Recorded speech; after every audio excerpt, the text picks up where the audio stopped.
कि पद्मश्री श्यामलाल गुप्त, जिन्होंने, आप सबको पता है कि विजय विश्व तिरंगा प्यारा, ये गीत जिन्होंने लिखा है, और ये गीत पहली बार गांधी जी के सामने सरोजिनी नायडू जी ने गाया था।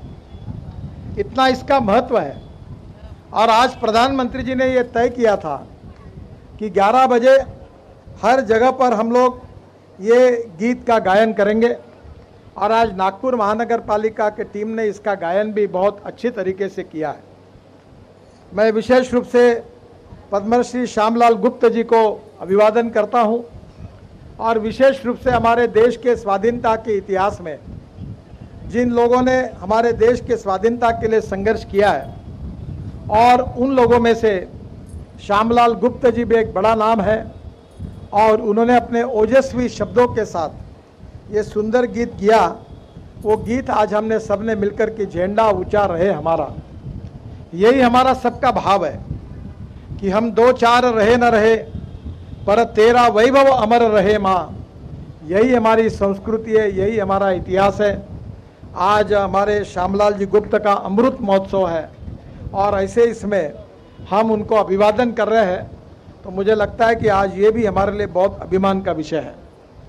महानगर पालिका की टीम ने बहुत अच्छा गीत गाया है, पर दयाशंकर जी, मैं थोड़ा सा सुझाव दूंगा कि महानगर पालिका में जो अच्छी बातें हैं, उसमें महानगर पालिका के शिक्षक और विद्यार्थी संगीत के साथ बहुत अच्छा गीत गाते। ये महाराष्ट्र महानगर पालिका की सबसे अच्छी परंपरा है।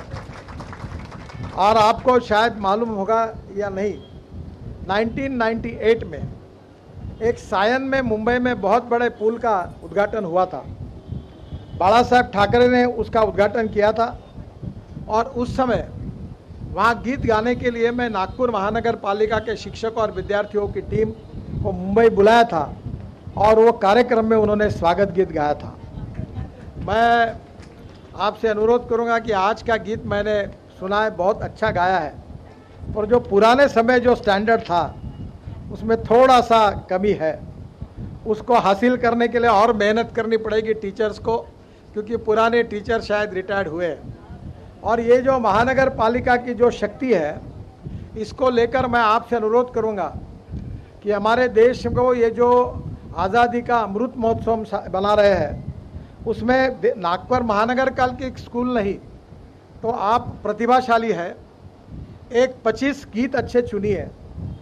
और इस समय नागपुर शहर की सभी स्कूल, चारों विधानसभा क्षेत्र में ये कार्यक्रम का गायन करिए, और हर जोन में जो आएंगे वो पहले 3 लोगों को पुरस्कार 1,75,000 और 51,000 दीजिए।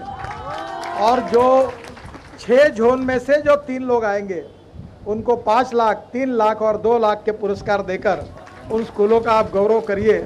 और इसकी स्पॉन्सरशिप मैं आपको खासदार सांस्कृतिक महोत्सव से दूंगा। और ये जो कार्यक्रम है, ये भी आप नागपुर महानगर पालिका की ओर से करिए, ताकि ये आज़ादी की अमृत महोत्सव में नागपुर में कम से कम 1 लाख विद्यार्थियों ने देशभक्ति के गीत गाना चाहिए। तो ये एक हमारे लिए बहुत अच्छा इतिहास होगा, ये भी आप करिए। और दूसरा एक अनुरोध है कि महानगर पालिका के सुरेश भट्ट सभागृह में हमने विशेष रूप से एक बड़ा स्क्रीन, मल्टीप्लेक्स का स्क्रीन तैयार किया है।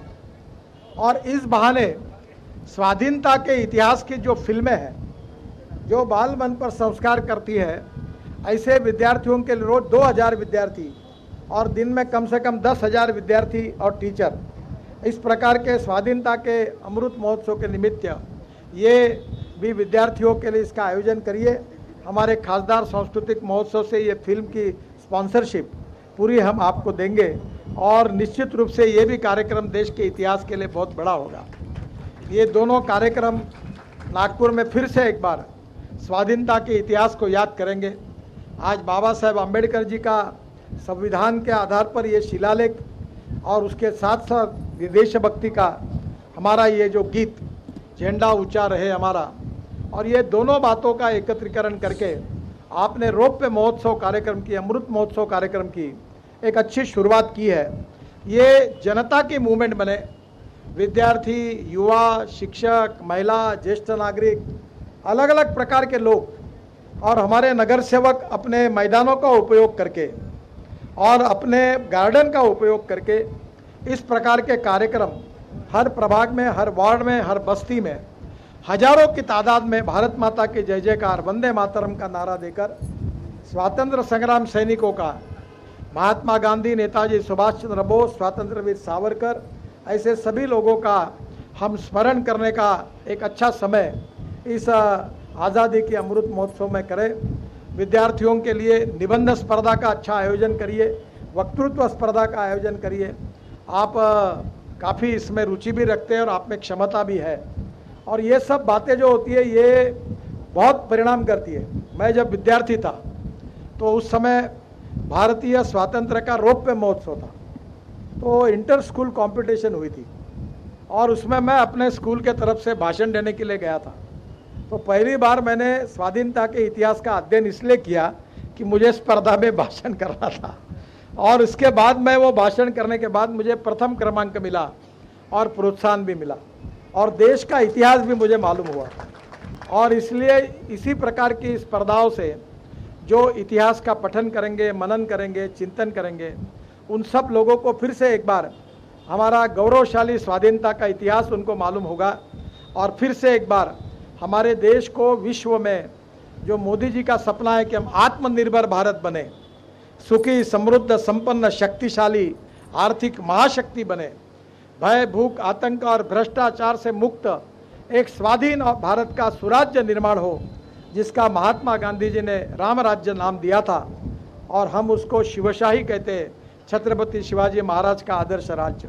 तो मुझे लगता है कि ये संस्कार और ये विचार छोटे छोटे बच्चों से लेकर हमारे शिक्षकों से लेकर हमारे नागरिकों तक पहुंचाने में नागपुर महानगर पालिका ने काफ़ी अच्छे काम किए हैं, और मैं आपसे अनुरोध करूंगा कि इसका आयोजन आपके नेतृत्व में नागपुर शहर के प्रथम नागरिक के रूप में आप लोग इसका आयोजन जोरदार करिए।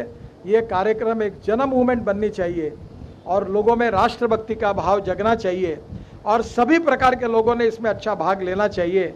ये आपके नेतृत्व में निश्चित रूप से यशस्वी होगा।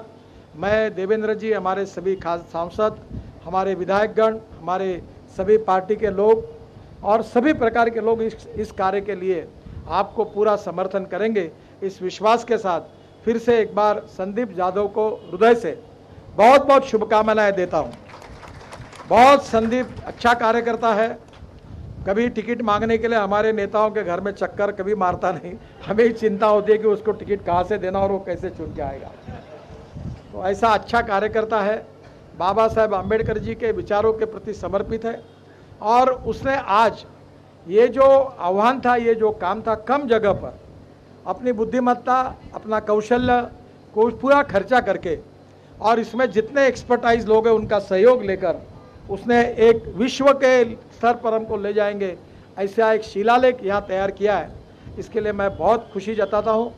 अम्बेडकर जी के विचारों को मानने वाली जनता विशेष रूप से इसको पूरे जीवन भर याद रखेगी। इतना अच्छा काम संदीप जी ने किया है। फिर से एक बार महानगर पालिका को, महापौर जी को और आप सबको, और विशेष रूप से जो टीचर और विद्यार्थी है, मेरे बातों पर नाराज़ मत होइए, क्योंकि मेरी आदत ख़राब है, मैं बड़ा साफ बोलता हूँ तो कभी कभी ठीक नहीं होता। पर मैं आपके परिवार का इस बहाने से मैंने कहा कि पुराने समय की बात और इस समय थोड़ा फ़र्क लग रहा है, तो इसको और जो संगीत टीचर है उसको और मेहनत करनी पड़ेगी ताकि इसको और सुधारिए। अगले बार मैं आपका अच्छा गीत सुनूंगा, तब जब सुनूंगा तो वो भी सर्टिफिकेट आपको ज़रूर दूंगा।